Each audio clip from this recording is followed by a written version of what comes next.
मोहतरम नाजरीन और अजीज तलबा व तालबात, आप सबको अस्सलामु अलैकुम। मैं महबूब पाशा, सरकारी उर्दू आला दर्जाती आला इब्तदाई मदरसा कल्लूरू तालुका मानवी यानी अभी सिरवार जिला रायचूर से आज हम इस ऑनलाइन क्लास में आप सब का दिल की गहराइयों से इस्तकबाल करता हूँ। तो अजीज बच्चों, थोड़ा इधर गौर फरमाइए। सबसे पहले जो हम पिछले पहला और दूसरा निशस्त के लिहाज से कुछ सबक का इयादा करेंगे, उस लिहाज से इन पिछले निशस्त के कुछ सवालात है, उन सवालात के जवाब दीजिए। तो बच्चों, सबसे पहले अरब का बादशाह का नाम क्या था जो पहला निशस्त में आया था? क्या था? हाँ, बिल्कुल सही फरमाया आपने।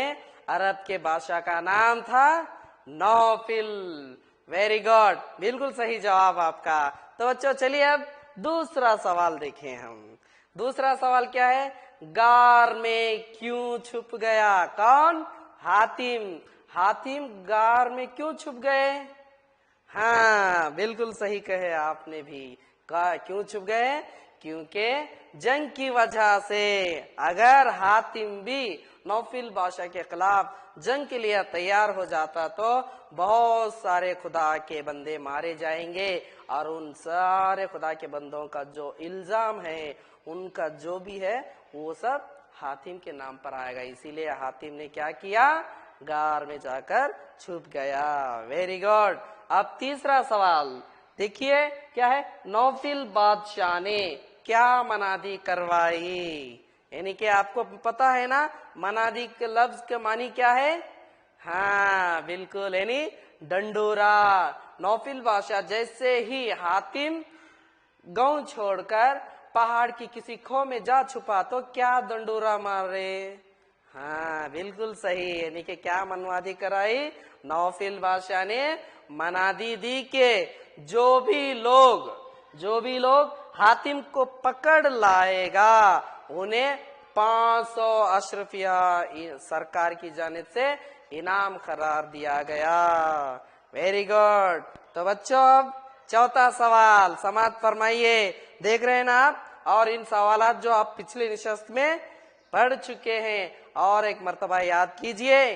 चौथा सवाल क्या है? हाँ, क्या हातिम ने उस बूढ़े की बात मान ली? यानी कि हातिम नहीं बल्कि क्या बूढ़े ने उस हातिम की बात को मान ली? थोड़ा करेक्शन है, हातिम ने बल्कि क्या बूढ़े ने हातिम की बात को मान ली? Very good. नहीं, यानी कि नहीं, बूढ़े ने हातिम की बात पर राजी नहीं हुआ। Very good. बच्चों यहाँ थोड़ा आगे पीछे हो गया है। जहाँ हातिम है वहां पे बूढ़ा और बूढ़ा है वहां पर हातिम, यानी कि बूढ़े ने हातिम की बात पर राजी नहीं हुआ। Very good. तो चलिए बच्चों, और आखिरी एक सवाल। हातिम को पकड़कर कहाँ ले गए? जब सारे लोग, जो भीड़ जमा हो गई, बूढ़े और हातिम की तकरार में जो भीड़ जमा हो गई, तो हातिम को पकड़कर वो लोग कहाँ ले गए? हाँ, बिल्कुल सही फरमाया आपने। हातिम को पकड़कर नौफिल बादशाह के दरबार में ले गए कि ये कौन पकड़ लाया और कहाँ छुपा था।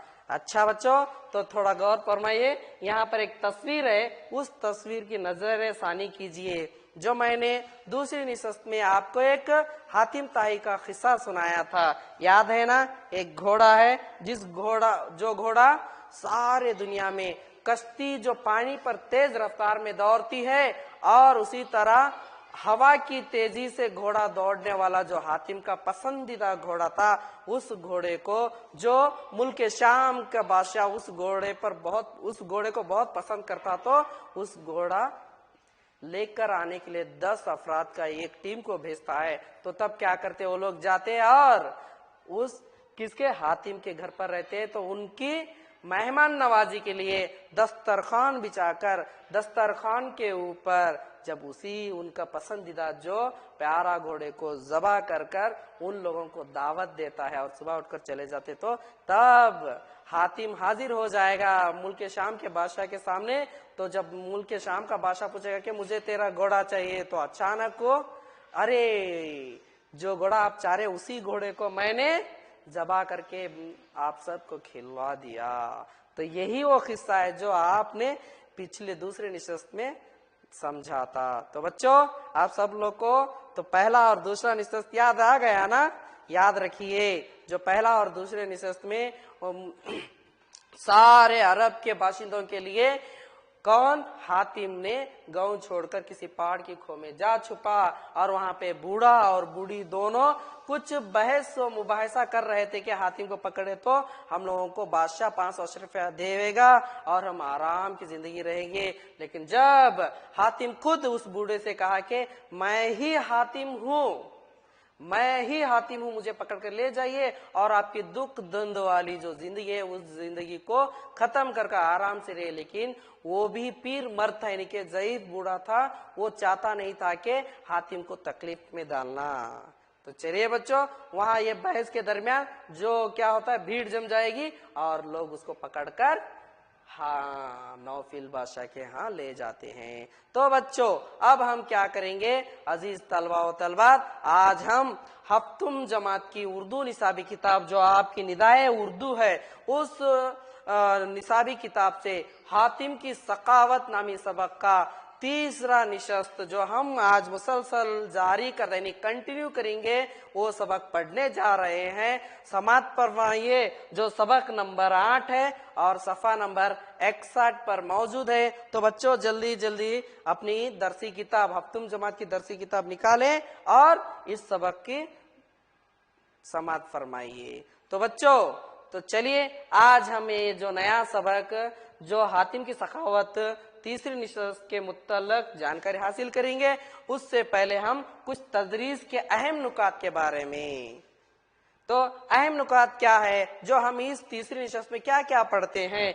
सबसे पहले हम हातिम की सखावत के जो सबक है उस सबक की बुलंद ख्वानी करेंगे ताकि आप लोगों को भी सबक को किस तरह पढ़ा जाता है मालूम हो, और दूसरा मुश्किल अल्फाजो मानी भी आप जानेंगे, और तीसरे में सबक की मुकम्मल जानकारी दी जाएगी जो मुश्किल अल्फाज के मानी के साथ सबक की और मजीद जानकारी दी जाएगी। और इस सबक के होने के बाद मश्की सवालात होंगे, मश्की सवालात के बाद सरगर्मी होगी और उसमें कुछ मारूजी सवालात जो इमदादी कुछ सबक रहा तो उसका इमदादी यानी इमदादी सबक के लिहाज से मारूजी सवालात होंगे, और आखिर को सबक का यादा होगा और फाइनली आपको होमवर्क यानी घर का काम दिया जाएगा। तो बच्चों, अब देर किए बगैर हम क्या करेंगे, आपका जो हातिम की सखावत सबक है उस सबक का जारी कर देनी कंटिन्यू जो तीसरी निशस्त में पढ़ने जा रहे हैं। आप सब लोग अपनी दरसी किताब निकालिए और उंगली रखकर उस हर एक जुमले और लाइन पर उंगली रखिए। तो चलिए बच्चों, अब हम सबक शुरू करेंगे। नौफिल ने उस लकड़हार बूढ़े को पास बुलाकर पूछा, जैसे ही हातिम ने कहा चलो अब बुलंद ख्वानी करेंगे, पूछा के सच कहे असल क्या है, सच कहे असल क्या है, हातिम को कौन पकड़ लाया? इस बेचारे ने सर से पांव तक जो गुजरा था रास्त कह सुनाया और कहा कि हातिम मेरी खातिर आप ही आप चला आया है। नौफिल ये हिम्मत हातिम की सुनकर मुताज्जब हुआ के यानी ताज्जुब हुआ के वारे तेरी सखावत, अपनी जान का भी खतरा ना किया, जितने झूठे दावे हातिम को पकड़ लाने के करते थे, हुक्म किया कि उनकी तंडिया कसकर 500 अशरफी के बदले 500 जूतियां उनके सर पर लगाओ कि उनकी भी जान निकल पड़े। उन्हीं तड़ातड़ पेजारे पढ़ने लगे, पेजारे पढ़ने लगे कि एक दम में सिरान के गंजे हो गए। सच है, झूठ बोलना ऐसा ही गुनाह है कि कोई गुनाह उसको नहीं पहचानता। खुदा सबको उस बला से महफूज रखे और झूठ बोलने का चस्का ना दे। बहुत आदमी झूठ मूठ बके जाते हैं लेकिन आजमाइश के वक्त सजा पाते हैं। तो बच्चों दूसरा सफा देखिए। अच्छा, गर्ज इन सब को मुआफिक उनके इनाम देकर नौफिल ने अपने दिल में ख्याल किया कि हातिम से शख्स के एक आलम को उससे फैज पहुंचता है और मोहताजों की खातिर जान अपनी दरीक करता है और खुदा की राह में सर तपा हाजिर है। दुश्मनी रखनी और उसकी मदा होना मर्दानियत और जवां मर्दी से बाईद है, वो नहीं। हातिम का हाथ बड़ी दोस्ती और गर्म जोशी से पकड़ लिया और कहा, क्यों ना हो, जब ऐसे हो तब ऐसे हो। तवज्जा ताजीम कर कर पास बिठलाया और हातिम का मुल्क को इमलाक और माल और असबाब जो कुछ जब्त किया था उन्हें छोड़ दिया। नए सरे से सरदारी कबीलाए तय की, उसे दी और उस बूढ़े को 500 अशरफिया अपने खजाने से दिलवा दिए। वो दुआ देता हुआ चला गया। तो बच्चों, आप सबने अब बुलंद खानी को समात फरमाई। तो अब हम क्या करेंगे, पहले में जो सफा है उस लिहाज से मुश्किल अल्फाजो मानी देखेंगे। देखिए, मुश्किल अल्फाजो मानी, रास्त, रास्त की मानी है सच, ठीक और सीधा। यानी क्या, रास्त का मतलब, रास्त का मानी क्या है, सच है, ठीक है। और दूसरा चस्का, चस्का की मानी क्या है, शौक है, चस्का की मानी शौक है। और मुरक्कबात है, मुरक्कबात में तड़ातड़, तड़ातड़ की मानी क्या है, लगातार। यानी के मारने की आवाज, जो हम मारते नहीं, तड़ तड़ तड़, यानी तड़ातर की मानी है लगातार, यानी मारने की आवाज है, जूती या हाथ से मारने की आवाज है। तो बच्चों, अब हम पहला सफा देखेंगे, क्या है, नौफिल ने उस लकड़हार बूढ़े को पास बुलाकर, यानी कि जो बूढ़ा वो हातिम के खातिर दूर कहीं कोने में खड़े होकर रो रहा था, सोच रहा था कि ना जाने हातिम को क्या करेगा। तो तब हातिम ने नौफिल बादशाह से कहा कि मुझे, लेकिन जो मुझे पकड़ कर लेकर आया वो जो बूढ़ा है वो पकड़ के लाया है, कहता है। तो तब नौफिल बादशाह उस लकड़हार बूढ़े को पास में बुलाता है और बुलाकर पूछा कि सच कहे, असल क्या है। हाँ, तो नौफिल बादशाह उस बूढ़े से कहता है कि सच कहे, असल क्या है, हातिम को कौन पकड़ कर लाया, यहां तक हातिम को कौन पकड़ कर लाया। उस बेचारे ने सर से पांव तक, यानी के शुरुआत से लेकर आखिर तक, यानी पकड़ कर लेकर आने तक जो भी गुजरा था नौफिल बादशाह के पास सुना दिया। रास्त कहे सुनाया, रास्त यानी के जो सच था, जो सच था, सीधा सीधा सुना दिया। ऐसा मैं लकड़ा लेने के लिए चला गया था, वहीं गार के पास हातिम था, वो खुद ही आ गया। तो सुनिए आगे, और कहा बूढ़ा, क्या कहा, हातिम मेरी खातिर, हातिम मेरी खातिर आप ही आप चला आया है। आप ही, आपका मतलब खुद ब खुद, उसे मैं पकड़ के नहीं रहा बल्कि खुद ही आ गया है, आप ही आप मेरी खातिर आ गया है। नौफिल ये हिम्मत, जो हिम्मत थी नहीं, नौफिल ये हिम्मत हातिम की सुनकर मुताज्जब हुआ। नौफिल बादशाह ये जो हिम्मत, उसको हालांकि हातिम को पता है अगर हातिम मिला तो जो ताकतवर बादशाह है, उसके सिपाही लश्कर है, वो लेकर हातिम को कत्ल कर देगा या तो जान से मार देगा। इतना जान कर भी हातिम उन दोनों, बूढ़ा और बूढ़िया और उसके सारे बच्चों के खातिर अपनी जान और माल की खतरे की भी परवाह किए बगैर आ गया। ये हिम्मत हातिम की देखकर बादशाह ताज्जुब हो जाता है और कहता है, क्या कहता है, वाह रे तेरी सकावत, क्या कहता है, वाह रे तेरी सकावत, अपनी जान का भी खतरा ना किया, तुझे पता है कि तेरी जान का खतरा है फिर भी खतरा ना किया। जितने झूठे दावे, यानी अभी दे रहे थे ना वो लोग, जितने भी झूठे दावे हातिम के पकड़ने के लिए करते थे, जो लोग कर रहे थे, जो संग दिल थे, जो बदतमीज लोग थे, वो हातिम को मैं पकड़ कर लाया, मैं पकड़ कर लाया कह रहे थे, उन सब के खिलाफ नौफिल बादशाह ने हुक्म किया कि उनकी तंडिया कसकर 500 अशरफिया के बदले उन लोगों को पकड़ना है और 500 अशरफिया के बदले 500 जूतियां उनके सर पर लगाओ। यानी कि ये झूठ बोल रहे थे, क्या कर रहे हैं उनको, जो 500 अशरफिया के खातिर झूठ कह रहे थे और हातिम के खिलाफ कह रहे थे, तो उनको 500 अशरफिया के बदले 500 जूतियां लगाओ कि उनकी भी जान निकल पड़े, जो दूसरे की जान के लिए रुके हैं। वही तड़ातड़ यानी लगातार मारना शुरू कर दिए जो नौफिल बादशाह के सिपाही, तड़ातड़ पेजारे पड़ने लगे कि एकदम मैं सरान के गंजे हो गए। और सच है, झूठ बोलना ऐसा ही गुनाह है, सच कहो तो झूठ बोलना ऐसा ही गुनाह है, उसको नहीं पहुंचता है। यानी कि देखो, झूठ बोलना ऐसा ही गुनाह है कि गुनाह उसको नहीं पहुंचता। वो सोचता है कि कोई गुनाह मैं नहीं किया, सोचता है खुदा सबको इस तरह के नहीं के कुछ पैसे के लिए, कुछ चीज के लिए, कुछ और के लिए झूठ बोलना बहुत बड़ा गुनाह है। खुदा हम सबको इस तरह जो झूठ बोलने की बला से महफूज रखे और झूठ बोलने का जो चस्का ना दे। यानी कि कुछ लोगों को झूठ बोलने का एक चस्का यानी कि शौक होता है, चलो झूठ बोले हम बच गए, झूठ बोले कुछ और किए। इस तरह झूठ बोलने का जो शौक है यानी कि चस्का है, उससे हम सब लोग को बचना है। ये शौक हमारे पास नहीं रहना चाहिए बच्चों। स्पेशली आप सब के लिए हमेशा सच कहना है और सच ही रहना है। कभी भी है छोटे मोटों के लिए किसी के साथ भी झूठ नहीं कहना है, हमेशा सच ही कहना जरूरी है। बहुत आदमी यानी कि हर कोई लोग, बहुत आदमी झूठ मूठ बके जाते हैं।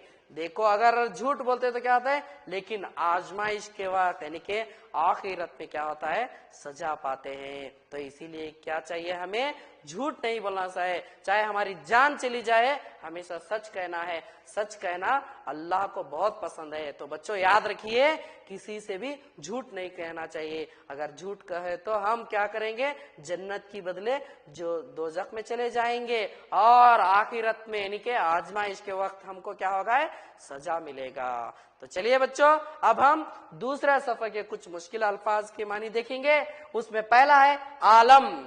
आलम के मानी है दुनिया यानी जहां, और दूसरा है फैज। फैज के मानी क्या है, फायदा है। और तीसरा है मुरक्कबात। मुरक्कबात में गरम जोशी। गरम जोशी का मतलब क्या है, जोशो खरोश के साथ, यानी शौक से, सही से, बहुत ही एकदम इमोशन के साथ। तो चलिए बच्चों, उसका कुछ खुलासा देखेंगे। गर्ज इन सब को मुआफिक उनके इनाम देकर, यानी कि जो भी इनाम था उस बूढ़े को इनाम देकर, यानी कि बूढ़ा नहीं बल्कि जो लोग झूठ बोल रहे थे उनको तड़ातड़ मार कर इनाम देकर नौफिल ने अपने दिल में ख्याल किया कि, यानी नौफिल सोचा कि हातिम जैसे शख्स से, यानी कि जो हातिम नेक बंदा है, उससे एक आलम को, यानी वो पूरी दुनिया को, जहां को उससे फैज पहुंचा है, यानी कि फैज पहुंचा है। बच्चों आपको याद है ना, फैज का मतलब फायदा पहुंचा है। किस तरह का फायदा, यानी कि सच्चाई बोलने वाला। जितना भी जान का खतरा हो, माल का खतरा हो, लेकिन हमें क्या है, हमेशा सच कहना है। ये हातिम के जरिए हमारे सारे जहां को जो सच कहने का फायदा पहुंचा है। और मोहताजों की खातिर, हातिम जो मोहताज है, जिसको जो जरूरत है, जरूरतमंदों के खातिर जान अपनी दरीक नहीं करता, यानी कि अपनी जान का भी ख्याल नहीं करता, परवाह नहीं करता। सिर्फ क्या है, अल्लाह देख रहा है, हम सच कहना है। और जो भी यहाँ पर जरूरतमंद है, जो भी मोहताज है, उनके लिए हम क्या है, सच कहना है और उनकी मदद करना है। और खुदा की राह में सर तपा हाजिर है। हातिम का क्या है, जो मोहताज लोग है, जो गरीब है, उनके लिए खुदा की राह में, किसी और के लिए नहीं, किसके लिए, सिर्फ खुदा की राह में सर से लेकर पांव तक हाजिर है। यानी कि वो सिर्फ क्या है, सच्चाई के लिए और गरीबों की मदद के लिए, अपनी जान और माल भी कुर्बान करने के लिए हातिम तैयार है। दुश्मनी रखनी है और उसका मदा होना है, यानी कि दुश्मनी रखना भी नहीं और उसको खत्म करना है। यानी कि इसी को क्या कहते हैं, मर्दानियत जवां मर्दी से बईद है। जो असल मर्द कहलाता है, जो जवां मर्द यानी बहादुर इंसान वही है जो किसी से दुश्मनी नहीं रखता, ये दुश्मनी अपने ख्याल से निकालना बहुत जरूरी है बच्चों। कभी भी है नहीं आपस में एक दूसरे से दुश्मनी नहीं रखना है, और जो भी वो दुश्मनी करता है तो उससे दोस्ती का हाथ बटाना है।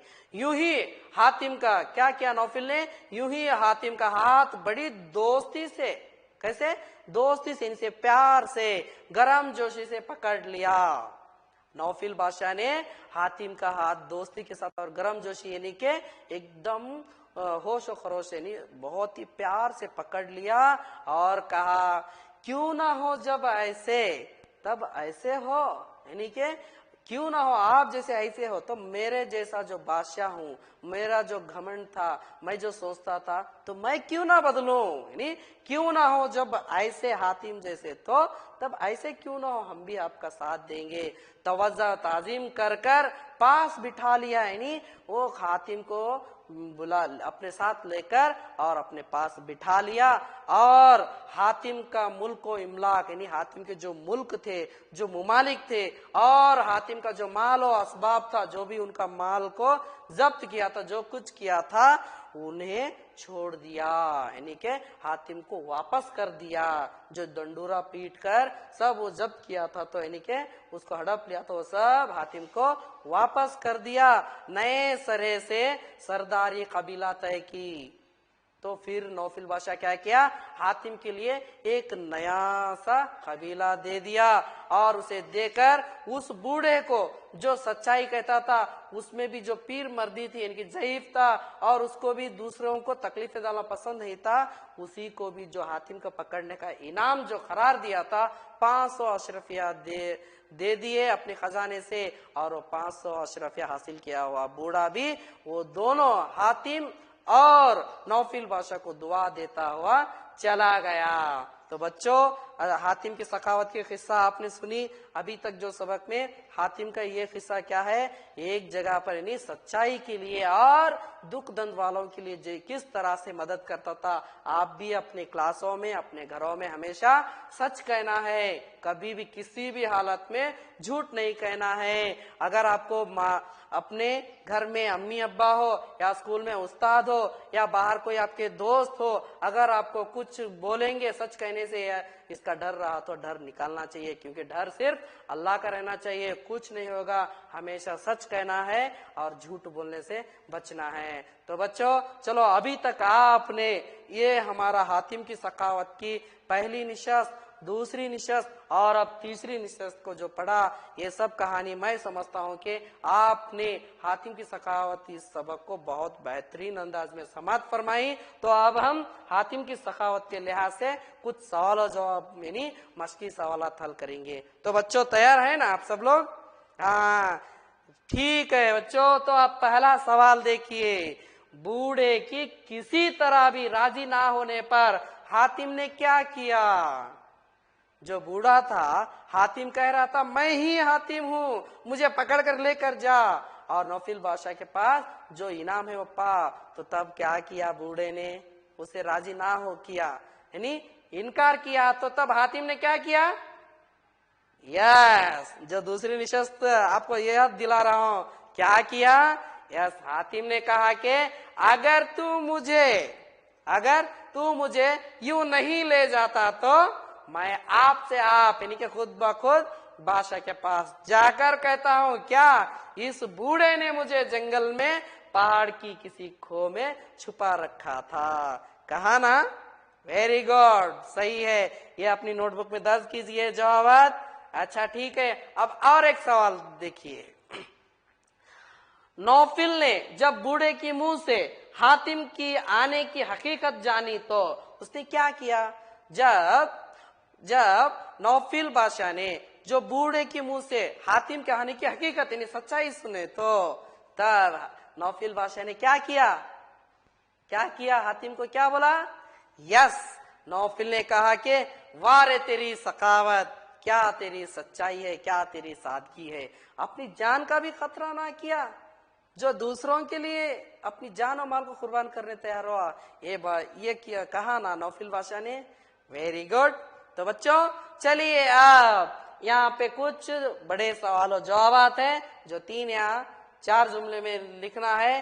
पहला सवाल, नौफिल जैसी बड़ी ताकत को हातिम जैसे अकेले शख्स के सामने क्यों झुकना पड़ा? जो नौफिल जैसा बड़ा बादशाह है, उसके पास लश्कर है, उस जैसे बड़ी ताकत वाला बादशाह हातिम जैसे अकेला शख्स के सामने क्यों झुकना पड़ा? डरता था सिपाहियों से? नहीं ना? हाँ, तो क्यों बोलो, जवाब बोलो।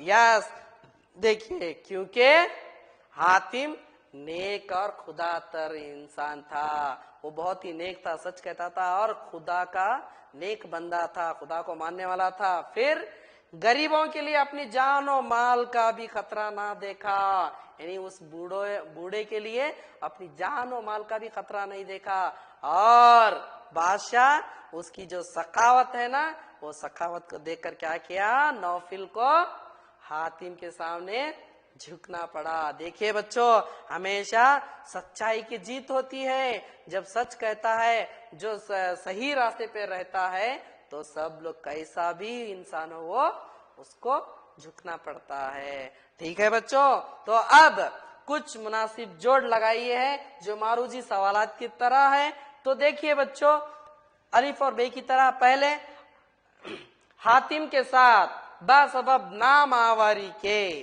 क्या आता है? इसका सही जोड़ हातिम के साथ बासबब नाम आवारी के, यस, दुश्मनी कमाल हुई, वेरी गुड। दूसरा, घर बाबो असबाब क्या किए? घर बाबो असबाब हातिम का कर्क किया, यानी के जब्त कर लिया, वेरी गुड। और देखिए बच्चों, इस दुख धंधे, तो क्या होता उस दुख धंधे में? उससे नजात पाना, यानी नजात पाने के लिए बूढ़ा और बूढ़ी चाहते थे, वेरी गुड। अब चौथा देखिए, आदमी में रहम नहीं। अगर आदमी में रहम नहीं तो क्या होता है? रहम नहीं तो कुछ कम ना थे करो बयां। सॉरी, गलत है। आदमी में रहम नहीं तो वो इंसान नहीं, वेरी गुड। और वरना ताअत के लिए कुछ कम ना थे करो बयां। ठीक है बच्चों, तो अब आप सब लोग एक इमदादी कुछ किस्सा है जो आपकी बुक में है, 4 साल का बूढ़ा। तो बच्चों समात फरमाए, थोड़ा गौर से सुनो। आप इधर एक किस्सा है, बहुत ही छोटा है। क्या है? एक दिन इराक का मशहूर बादशाह नौशीरवां कहीं जा रहा था। तो क्या है? ईरान का एक मशहूर बादशाह नौशीरवां कहीं जा रहा था कि रास्ते में एक बूढ़ा मिला, एक बूढ़ा जईफ मिला। जैसे ही देखकर बादशाह ने पूछा उस बूढ़े से कि बूढ़े बड़े मियाँ, तुम्हारी उम्र कितनी होगी? पूछता बादशाह उस बुजुर्ग से कि बड़े मियाँ तुम्हारी उम्र कितनी होगी? तो बूढ़े ने जवाब दिया, क्या कहा?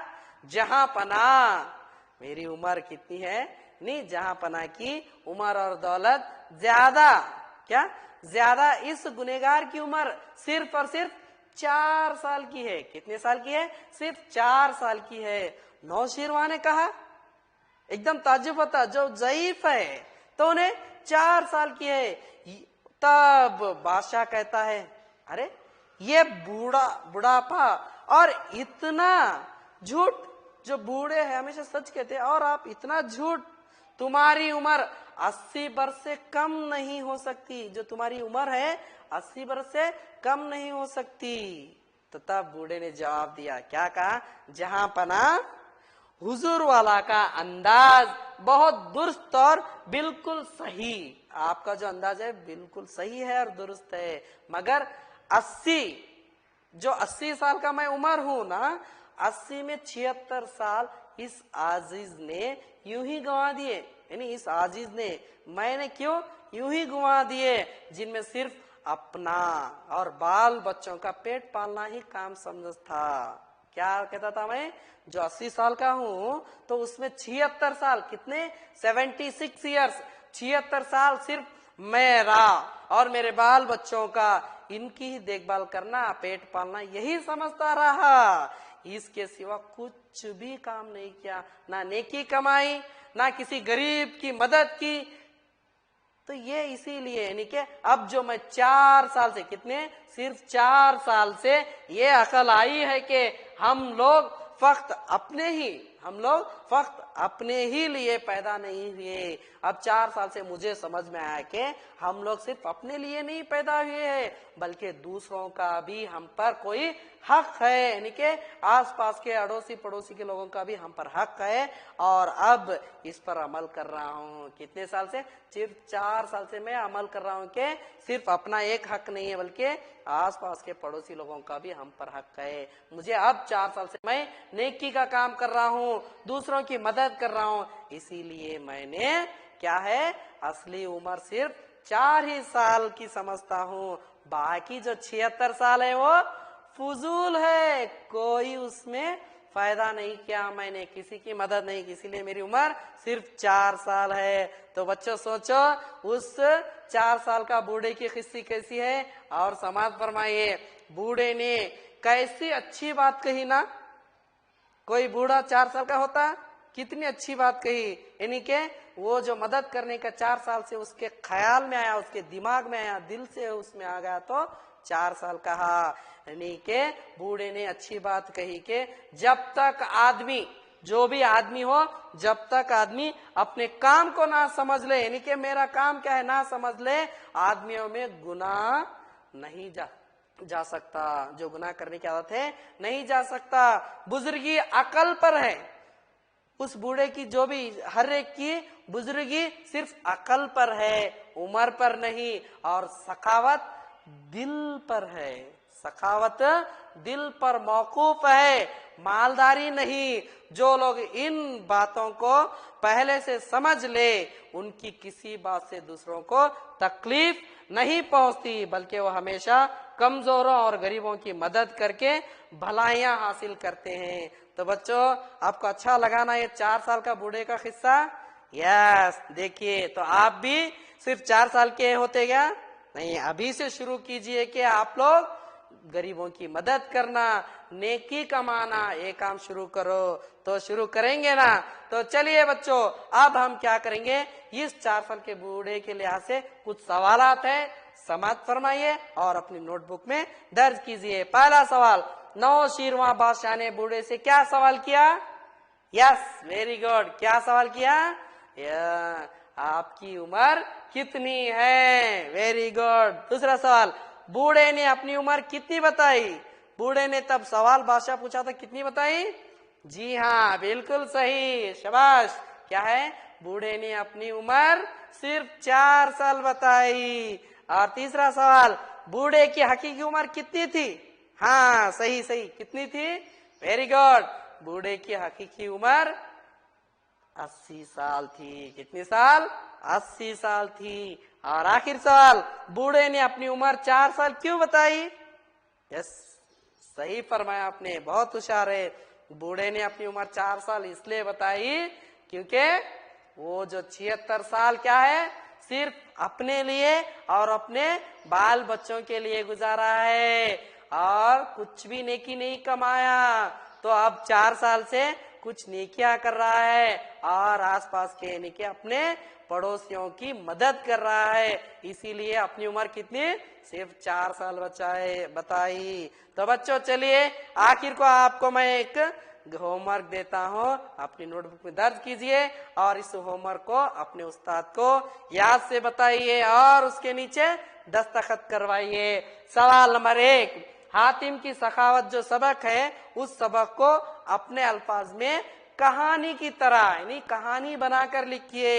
अपनी जो अल्फाज है, अपनी जो रीजनल लैंग्वेज है ना, उस अल्फाज में कहानी बनाकर लिखिए। और दूसरा होमवर्क क्या है, हातिम ताई के किस्सों को इकट्ठा कीजिए और एल्बम बनाइए। देखिए बच्चों, हातिम ताई के बहुत से किस्से आपको हासिल होते हैं, मैसर होते हैं। किसमें? यूट्यूब में मिलते हैं आपको वीडियोस, और गूगल में बहुत सारे उनके किस्से मिलते हैं, उस किस्सों को इकट्ठा कीजिए और एल्बम बनाकर अपने पास रख लीजिए। जो मैंने एक किस्सा बताया जो घोड़े की कुर्बानी करने का, उस तरह बहुत से हातिम के किस्से हैं जो टीवी में आता है, उसको देखिए और उस किस्सों को इकट्ठा कर कर एल्बम बनाइए। तो बच्चों चलिए, अभी तक आपने हातिम की सखावत नामी सबक का पहला, दूसरा, तीसरा निशस्त को बहुत ही सुकून से सुना और अच्छी तरह से समझ भी लिए। मैं सोचता हूँ आप सबको ये सबक समझ में आ गया है। इंशाअल्लाह आइंदे सबक में हम मिलेंगे। शुक्रिया, अल्लाह हाफिज।